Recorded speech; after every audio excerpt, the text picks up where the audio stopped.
কিকের মাধ্যমে খেলা শুরু হয়ে গেল। কিক করলেন নবান একাদশের খেলোয়াড়, সেখান থেকে আবারও বারিগ্রামের পায়ে বল, এখনো তাদের পায়ে বল রয়েছে, সেখান থেকে আবারও নবান একাদশের পায়ে বল ছিল, সেখান থেকে ক্লিয়ার হয়ে গেল একদম। এই যাত্রায় বাঁচিয়ে নিলেন, কর্নার কিকের মাধ্যমে খেলা শুরু হবে। কর্নার কিক করবেন নবান একাদশের খেলোয়াড়। এই কর্নার কিক মানেই হাফ গোল, কর্নার কিক মানেই কিন্তু হাফ গোল ধরে না যায়। দেখা যাক কি করতে পারে এই যাত্রায়। কর্নার কিকের মাধ্যমে গোল কি আদায় হয়ে নিতে পারবেন তারা, নাকি আবার ব্যর্থ হবেন, সেদিকে সকলের দৃষ্টি। কিন্তু না, আবারও লক্ষ্য করেছেন বারিগ্রাম ফুটবল একাডেমি, একাই কিন্তু নিয়ে আসার চেষ্টা করছিলেন এই 10 নম্বর জার্সি পড়তে খেলোয়াড়, এখন তার পায়ে বল রয়েছে, সেখান থেকে 7 নম্বর জার্সি পড়তে খেলোয়াড়, কিন্তু এক্ষেত্রে ব্যর্থ হলেন। নবান একাদশের পায়ে তিনি বল ছিল, ক্লিয়ার করে দিলেন।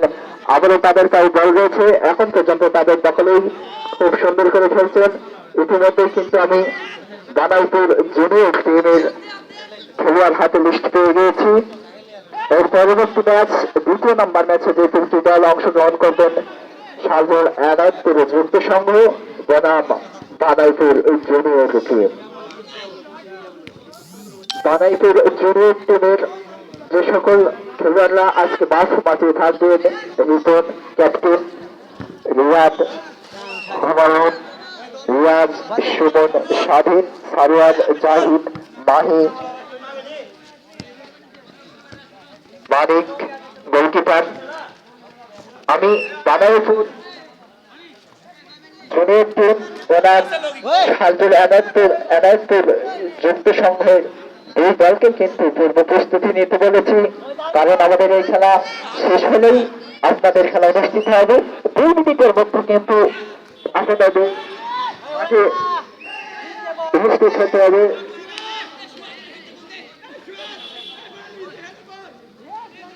এক্ষেত্রে কিন্তু কথা বলতে বলতে কিন্তু খেলার কথা ভুলে গিয়েছিলাম, বলে হতে হয়নি। এই যাত্রায় বাঁচিয়ে নিয়েছেন নবান একাদশের গোলকিপার। আবারও গোলকিকের মাধ্যমে খেলা শুরু হয়ে গেছে বারিগ্রাম ফুটবল একাডেমি, সেখান থেকে আবারও তাদের পায়ে এখনো বল রয়েছে, কিন্তু না, গোলকিকের মাধ্যমে খেলা শুরু হবে। গোলকিক করবেন নবান একাডেমির ফুটবল খেলোয়াড়, নবান একাদশের পায়ে বল।